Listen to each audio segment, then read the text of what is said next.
This is the Zebra ZQ630, which we were unboxing for the first time, so you can experience what is in the box.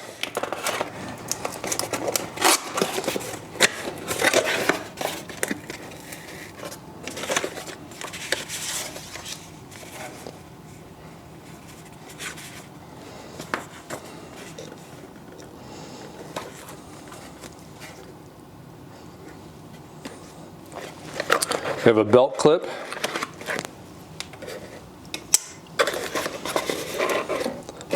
Those are always included.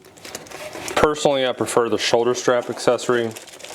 Helps with the weight management because by the time you add a battery and a roll of labels, these things can be pretty beefy.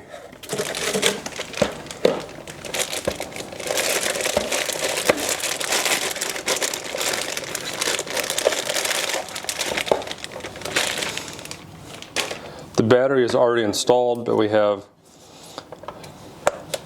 a piece of plastic protecting the contacts from making a connection, so we'll remove that. If we want to use the belt clip accessory, this is the time to install that like that.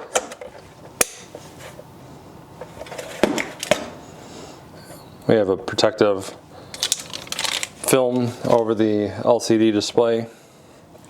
I do have a roll of labels here that we would just drop in a roll like this. So anything that's yellow is designed to be touched by the user. This is your dispenser option if you want the labels to be peeled back automatically. Here's where you would insert your shoulder straps if you use those.